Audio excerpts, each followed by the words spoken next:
There are two kinds of people in the world, those who consume and those who produce. The story ends.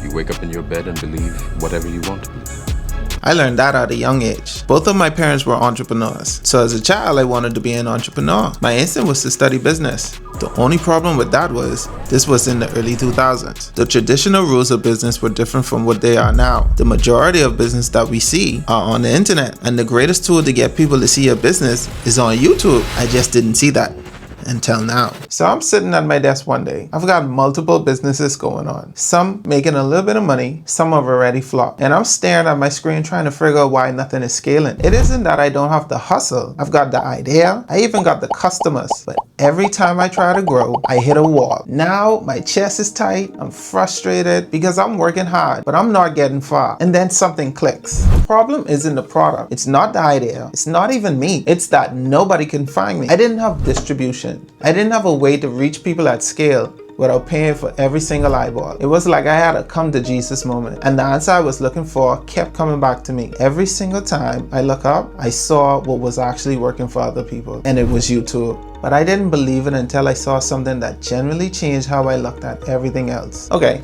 so I'm scrolling YouTube one evening, looking for a music playlist. And then I stop because I see something that doesn't make sense to me at first. The History Channel, a cable network, a network that builds its entire business on the idea that you have to pay to watch them, has a YouTube channel, free, available to everyone, right there. Then I saw HGTV, then Disney, then ESPN, all the channels that I pay a subscription monthly for, right there, free. So I'm thinking, wait, these are billion-dollar companies. They have legal teams, strategy departments, and a marketing department.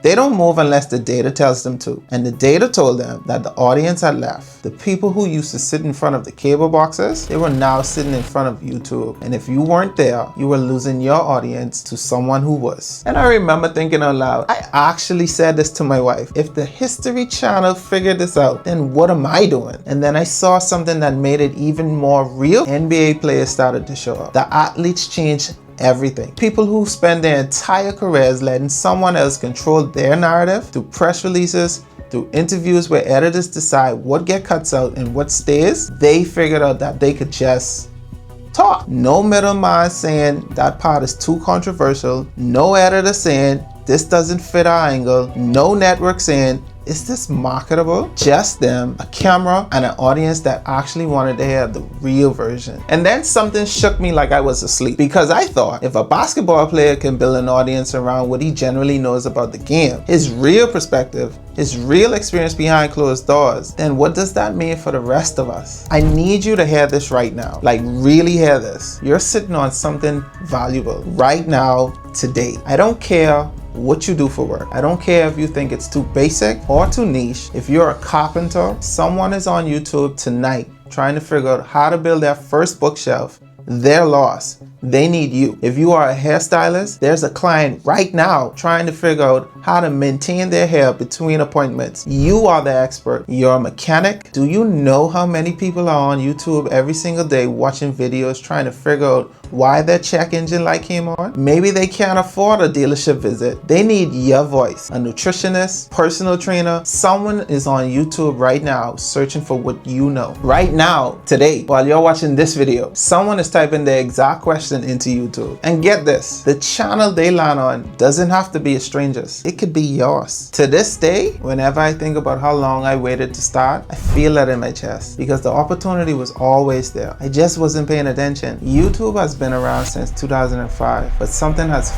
fundamentally shifted about how people use it. And if you understand the shift, everything else changes. It's not only entertainment anymore. It's where people go to learn skills, real skills. They decide who to trust. They find the person they're going to buy from. They build a relationship before they ever spend a dollar. So the real question was never if YouTube was an opportunity. It obviously is. The question is, do I get it now, while regular people with real expertise can still break through? Or do I wait and wish I had started now? I've waited long enough. This channel is me documenting everything. The setup, the first video, the mistakes, the real growth, or the real slow start. Because somewhere watching this right now is someone who has been sitting on an idea for way too long. And I want you to see that this is exactly what the beginning looks like. Probably messy, maybe uncertain, but definitely real and started. Alright, so let's actually do this. Everything on YouTube runs through Google. If you already have a Gmail, then you're 80% there. One thing that matters here, use an email you're actually gonna keep. This becomes the foundation your channel is built on. Now you could use an existing account, but I would suggest you using a brand new account if you're only gonna be using it for YouTube. Alright, now go ahead and click this create account button. As you can see, there are 3 options here. One for personal use, one for your child, and one for working business. To avoid slowing down the process, we'll just click personal use. I said that because Google will prompt you to connect to a domain if you choose the work and business. If you happen to have your own domain name, you can try Google Workspace. But as for me, I don't. So I'll click personal use. At this point, you will have to complete all of your Google account setup information. Your name, your birthday, email address, password, everything. If it asks you to verify your phone number, just go ahead and do it. You'll need it later on the setup anyway. After all you've done, you've just created a YouTube account. The next step is creating your YouTube channel. So I'm clicking on the profile icon at the top right. I'm hitting create a channel, and now I have a decision to make that actually matters. My channel name. Think of it this way. Your channel name is not a label. It tells every person who is going to land on your page exactly what they're going to get from you. If you're the shooting coach, your channel could name your actual name because you are the brand, or it signals the transformation that you provide. So for an example, you can name it Port IQ or the Shot Lab, something that tells the person in 2 seconds that this is for me. So now you want to go back to YouTube Studio, then channels, click the channel button, then click feature eligibility. This takes only 60 seconds. Most beginners skip it. That's a big mistake because verifying your phone unlocks the features you're actually going to need. Videos longer than 15 minutes, custom thumbnails, which are everything for getting clicks, and the ability to go live. YouTube Studio, settings, channel, feature eligibility, verify it. Do it right now whilst we're right here. Next, we're going to customize and brand. Your banner and your profile are the storefront. First impression. It doesn't need to be perfect. It needs to exist. It needs to answer 2 questions in 5 seconds. Who are you and what will I get from watching you? For your profile picture, use a clear photo of your face. 800 by 800 pixels. A clean background. Most people buy from the people they feel like they already know. For your banner, use Canva. It's free. YouTube banner templates are already built in. You don't need a designer. You need a clear message and your face. You could go to canva.com, click create, and then YouTube banner. You will see all the templates at the bottom. And the next step, let's define your niche. I want you to slow down here for a second because this is where most people overthink it and never start. Your niche is not a life sentence. It's just an honest answer to one question. What do I know better than most people, and who desperately needs to know it? That is it. The shooting coach doesn't need to build a channel about basketball. They build a channel about shooting mechanics for guards who want to improve their 3-point percentage. Being that exact is exactly what makes the algorithm show your video to the person who will love it the most. I've heard people say, but my niche is too small. And my answer every single time is, too small to compare to what? Compared to 0 people watching because your channel is about everything? Go specific.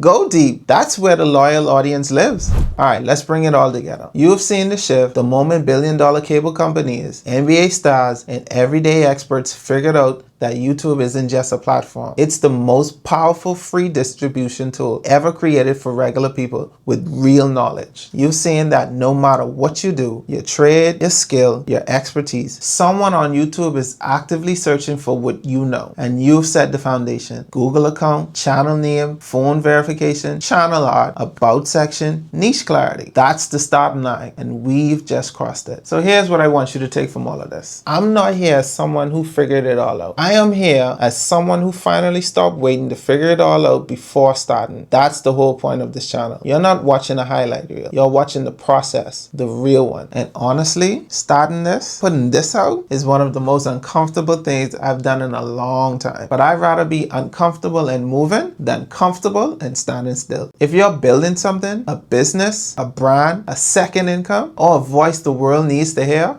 subscribe, and I will see you in the next one.